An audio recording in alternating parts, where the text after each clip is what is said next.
আসসালামু আলাইকুম রহমতুল্লাহি ওয়া বারাকাতুহু। ভিউয়ার্স, আমি doctor S M Rabiul Alam আবার আসলাম আপনাদের সামনে। আজকের টপিকস, বাচ্চাদেরকে কেন হোমিও ওষুধ খাওয়াবেন।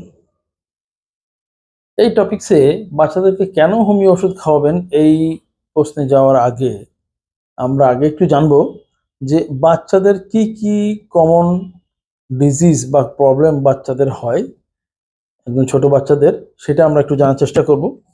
এটা অ্যাকচুয়ালি সবাই জানে, কম বেশি সবাই জানে, মারা আরো বেশি জানে।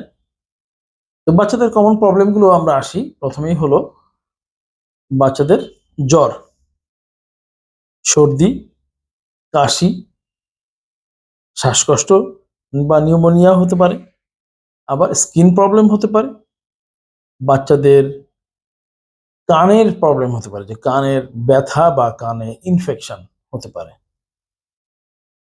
কনজাংটিভাইটিস, চোখ ওঠা যে সমস্যা, এটা হতে পারে।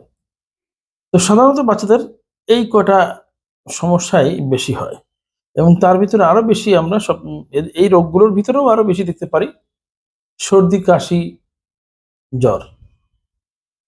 তো এখন আমরা আসি যে এই সমস্যাগুলো হলে সাধারণত মারা কি করে থাকেন। তো বাচ্চার, বিশেষ করে একদম ছোট বাচ্চাদের, যাদের বয়স 1 বছরের নিচে বা 1 বছরের কিছু উপরে, বাচ্চাদের জ্বর বা সর্দি কাশি হলেই কিন্তু বাচ্চার মারা বিশেষ করে অনেক উদ্বিগ্ন হয়ে যান, যে বাচ্চা জ্বর হয়েছে, বারবার জ্বর দেখেন, জ্বর কমলো কিনা, হাত দিয়ে দেখেন, থার্মোমিটার দিয়ে দেখেন।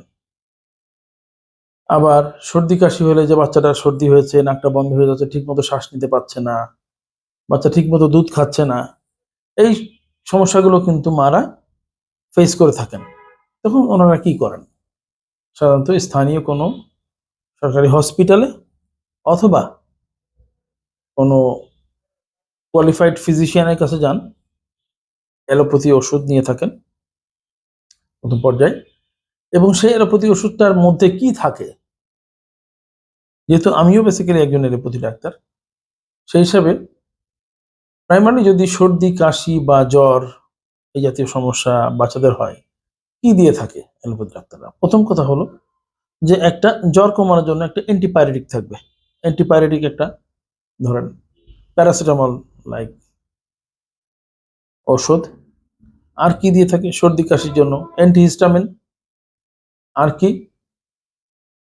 ব্রঙ্কোডাইলেটর, যে ঠিক মতো শ্বাস নিতে পারছে না, ব্রঙ্কোডাইলেটর দিবে। আর কি? বাচ্চাদের জিঙ্ক সিরাপ হতে পারে। আর কি?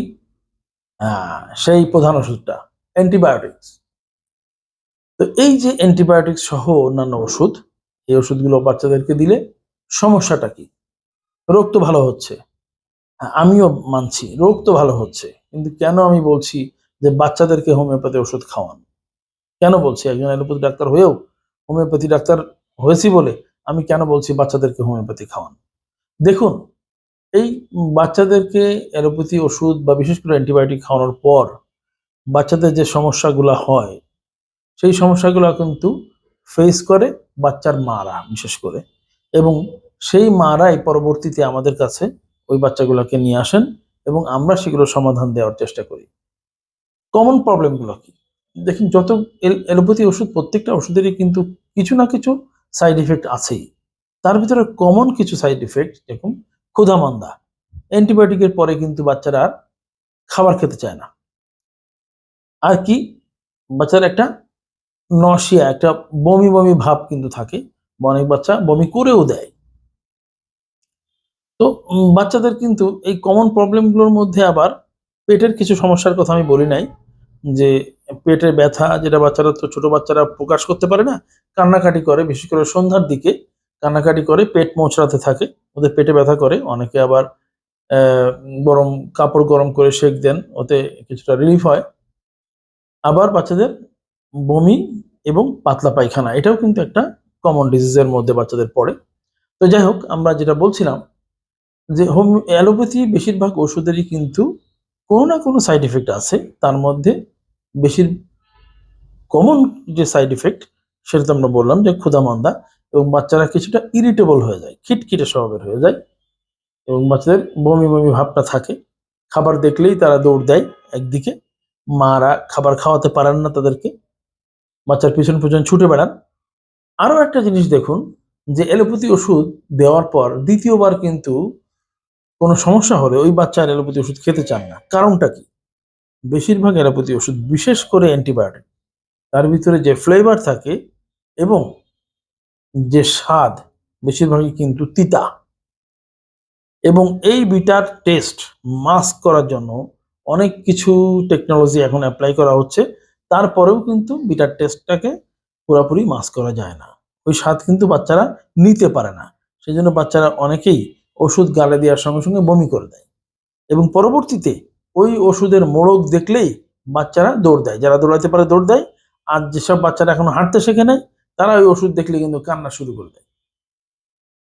কাজেই এই সমস্যা থেকে সমাধান আমাদের দরকার।